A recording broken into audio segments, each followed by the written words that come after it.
Welcome friends in my channel. आज की इस वीडियो में हम लोग भारतीय स्वतंत्रता अधिनियम 1947 के ऊपर बात करने वाले हैं। तो चलिए जानते हैं और स्टार्ट करते हैं आज का वीडियो।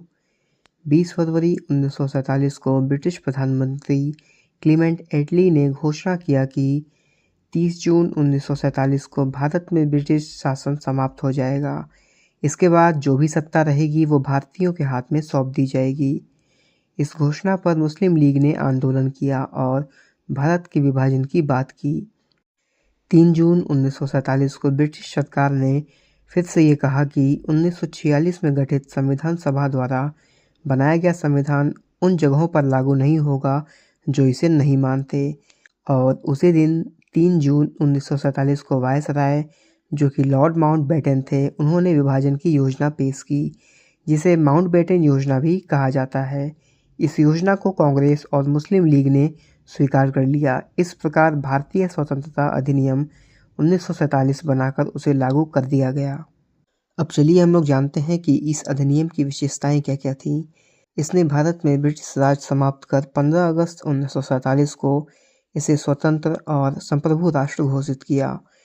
इसने भारत का विभाजन कर दो स्वतंत्र डोमिनियन यानी कि संप्रभु राष्ट्र भारत और पाकिस्तान बनाया, जिन्हें ब्रिटिश राष्ट्रमंडल से अलग होने की स्वतंत्रता थी। इसने वायसराय का पद समाप्त कर दिया और उनके स्थान पर दोनों डोमिनियन राज्यों में गवर्नर जनरल का पद दिया गया, जिसकी नियुक्ति नए राष्ट्र की कैबिनेट की सिफारिश पर ब्रिटेन के ताज को करनी थी। इस पर ब्रिटेन की सरकार का कोई नियंत्रण नहीं होना था। इसने दोनों डोमिनियन राज्यों में संविधान सभाओं को अपने देशों का संविधान बनाने और उसके लिए किसी भी देश के संविधान को अपनाने की शक्ति दी।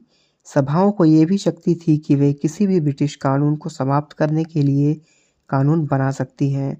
यहाँ तक कि उन्हें स्वतंत्रता अधिनियम को भी निरस्त करने का अधिकार दिया गया था।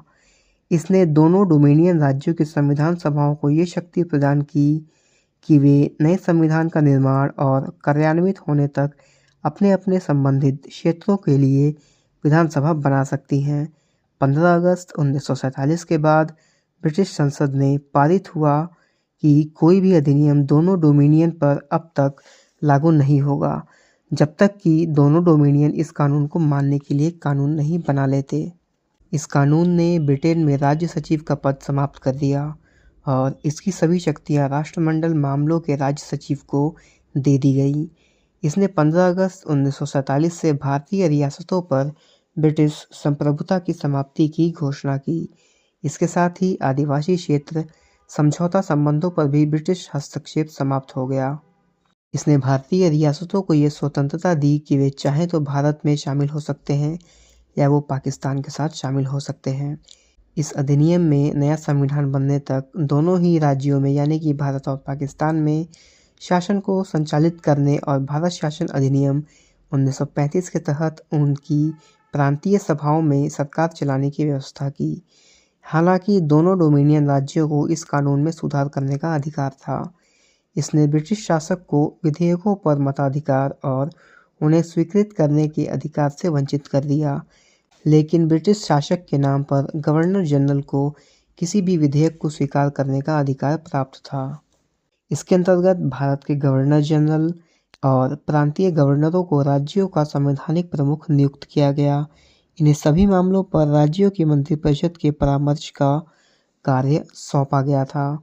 इन्हें शाही उपाधि से भारत का सम्राट शब्द को समाप्त कर दिया गया। इसने भारत के राज्य सचिव द्वारा सिविल सेवा में नियुक्तियां करने और पदों में आरक्षण करने की प्रणाली समाप्त कर दी। 15 अगस्त 1947 से पूर्व सिविल सेवा कर्मचारियों को वही सुविधाएं मिलती रहीं जो उन्हें पहले से मिली हुई थी।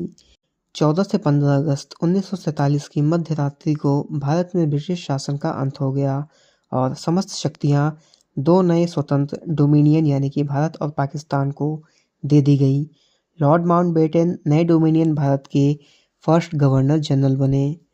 उन्होंने जवाहरलाल नेहरू को भारत के पहले प्रधानमंत्री के रूप में शपथ भी दिलवाई थी और 1946 में बनी संविधान सभा को स्वतंत्र भारतीय डोमिनियन की संसद के रूप में स्वीकार भी कर लिया गया था। तो ये था हमारा वीडियो भारतीय स्वतंत्रता अधिनियम 1947 के ऊपर। तो मिलते हैं अपनी एक नेक्स्ट वीडियो में, तब तक के लिए good bye and take care.